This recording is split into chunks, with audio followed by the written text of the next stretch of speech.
How old were you at that time, sir? Ubuna ngakhi ngaleso When that sikhathi? incident played out? Ma kwenzakala lesigameko? 26 years. I was 26 years So old, you my were lord. fairly grown up. Ubukhulile? Yes, my Were lord. you shocked? Ubuthukile? Shocked, traumatized. Yeah. You didn't even know what you were to do. Bentukile. Am I correct? No. Yes. That's how normal human beings react to an exigency which is traumatic, unexpected, sudden. Ingendlela ke abantu abenza ngakhona uma bethuke kakhulu. Kwenzakala isigameko abebengasilindelanga ukuthi senzeke. I agree, my lord. And you're not a trained CPSR. Abantu abenza ile. First aid, my lord. Just translate for me. Yebo. Wena ke awusiyena umuntu o first aid kanjalo. Yes, I am not. A trained medical attendant, like a nurse, for instance, when a lady is giving birth, I'll make a different example, and she's on labor, a trained nurse will probably know what to do. Me, I'll just hold my head and probably know. But I know some policemen do assist women to give birth. Umuntu oqeqeshiwe uyakwazi ukuthi uzokwenza njani esimene esithize, udokotela, unesi, ngiyazi khona namaphoyisa athize uma ngabe umama kumele azoteta bayakwazi ukuthi bamtetise. Mina ke angazi lutho angeke ngikwazi ukuthi nokuthi ngingene lezo. Yes, my lord. And that's one of the reasons why you say you chased down to the park and left Senzo bleeding. He was Yes. bleeding internally, perhaps. Isona ke isizathu esakwenza ukuthi nihambe nigijimele laphana eparkini nashiya usenzo lana opha asazi mhlambe ube uphela ngaphakathi. Ngayilungisa leyo kancane. I can correct that, my lord. Yes. Masiyehla siya le. We were not aware ukuthi kunomuntu odutshuliwe. Yes. When we were going down the street, my lord, we were not aware that there's a person that was shot at. Okay. Yes. When we came back, masibuya kula kahle kahle sesithola I full information ukuthi kahle kahle kwenzakaleni. It was only upon our return that we were now related to as to what transpired there. Okay, fine. Any re-examination, sir? Mr. Meyiwa. As a good please, it's just It's fair to put questions which actually were debated in this court. Because you don't have to say Senzo was left unattended. It's actually not correct if you listen to the evidence like I did. Zandile says she went out to the nearest house, which happens to be the Mapiris. Requested Mapiri to phone the ambulance and the police. That's the evidence. Mapiri is panicking, she's screaming. She says, maybe let Ntabiseng do it. Then she makes the same request to Ntabiseng. But you say, no, Senzo was just left there to his own devices. It's not correct. Zandile made attempts to find medical assistance and police assistance for the deceased. And she says when she came back, she found the gentleman here trying to move the deceased into the vehicle. That's the evidence. Please. You mean to tell me a national soccer hero gets shot in the chest in a house full of people, and the court wants us to believe he wasn't left to die? That a whole judge, yes, a sitting judge, has the nerve to suggest that just because Zandile Khumalo ran out screaming for help, the rest of them are off the hook? I'm sorry, but what kind of courtroom is this? What kind of judge is this? So here's what happened in court. The judge challenged Advocate Mshalolo, who made the argument that Senzo was left to die alone, bleeding out on that Khumalo couch. But instead of letting the cross-examination flow and evidence speak for itself, the judge jumps in to play defense for Zandile Khumalo. He says, but Zandile didn't just leave Senzo. She ran to the neighbors, Mapiri, and asked her to call the ambulance and the police. So what? So now that's supposed to prove that Senzo wasn't left unattended? Excuse me? Was Zandile the only person in that house? What about her sister, Kelly? What about Tumelo Madlala? What about Mtoko Sisi Twala? What about Gladness? 5 adults. 5! All of them right there when Senzo got shot. But because one of them ran to a neighbor's house for help, now they all get to pretend they did their best? That's not logic. That's a courtroom fairy tale. Let's go back to that night. Senzo Meyiwa, shot in the chest, bleeding, struggling to breathe. And yet, not a single one of these people thought to call 10111. Not a single one of them used their phones to call an ambulance.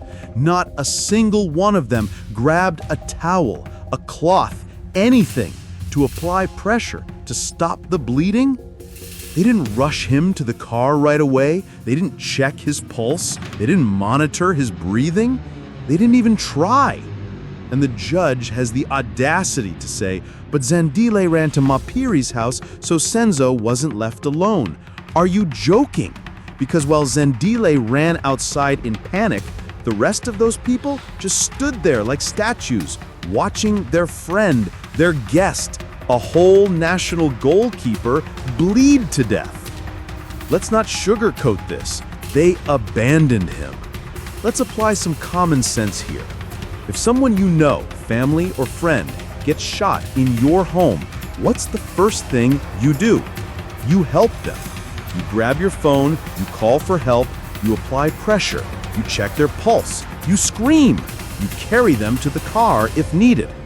You don't stand around, panic silently, wait for one person to run next door, and only then decide to move. This entire defense from the judge falls apart the moment you ask one basic question. Where was everybody else? Because Zandile might have run next door, but what were the other 4 adults doing in those 12 minutes? Waiting for divine intervention? The neighbors had the instinct to carry Senzo to the car within seconds of arriving, but the people who were inside the house when the shot was fired suddenly forgot how phones work? They had no urgency, no instinct, no action. It's not incompetence, it's indifference. The phone excuse is garbage. Let's talk about the phones, because I'm tired of this "we couldn't call" excuse. Kelly Kumalo had a phone, Tumelo had a phone, Zandile had a phone, Mtukasizi had a phone. They all had phones. So why are we even entertaining this narrative that Zandile needed to run to Mapiri just to get someone else to call 1111? Why didn't they all try calling? Why didn't Kelly, the homeowner, call emergency services right away? Why didn't Tumelo, who claims to have seen intruders and witnessed the shooting, call police immediately? Wait, why didn't the brave, cowardly Longway Twala call the cops because he ran out first to safety, or while running away he forgot that he left his girlfriend in danger? They could record music, post to Instagram, chat to journalists, but in a moment of life and death, they all forgot how to dial a 3-digit emergency number? Come on, man. This isn't a tragedy, it's a cover-up. And here's where the court truly lost the plot. In trying to justify why nobody helped Senzo, the court starts talking about CPR, asking the neighbor if he was trained in CPR. CPR? Senzo wasn't drowning, he wasn't having a heart attack, he was shot in the chest. This wasn't a moment for CPR, this was a moment for basic human reaction. Apply pressure, call help, rush him to the car. But no, now we've got a judge trying to paint the picture that, well, you know, maybe nobody knew CPR, so it's understandable. Understandable? Senzo Meyiwa died because of inaction. And this court wants to talk about training manuals? What kind of court is this? Judicial bias in full view. And here's where things get dangerous. The judge is now stepping into cross-examination to defend the state's witnesses. He's interrupting the defense to insert his own interpretation of events. He's endorsing testimony before it's even concluded. And most importantly, he's protecting certain people in that house from being held accountable. That is not the role of a judge. A judge should be neutral, listening, weighing, deciding, not debating with defense counsel during testimony. This behavior is not just unprofessional. It's dangerous, it's biased, and it's disrespectful to justice. This judge is not managing a courtroom.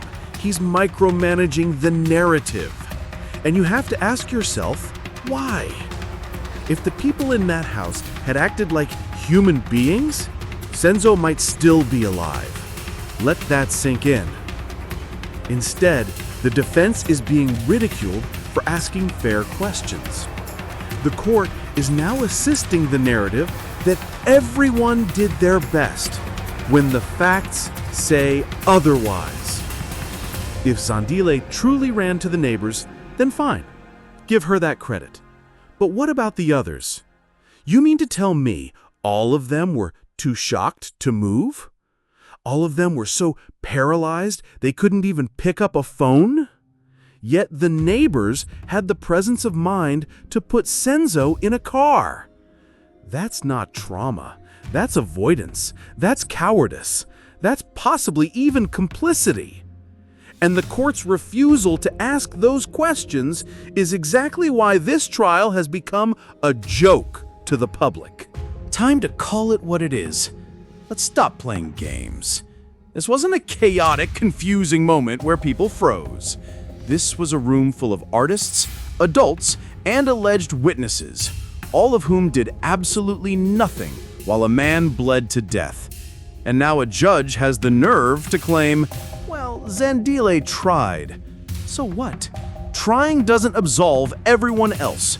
Trying doesn't erase inaction. Trying doesn't change the fact that Senzo died in that house, surrounded by people who chose not to help him.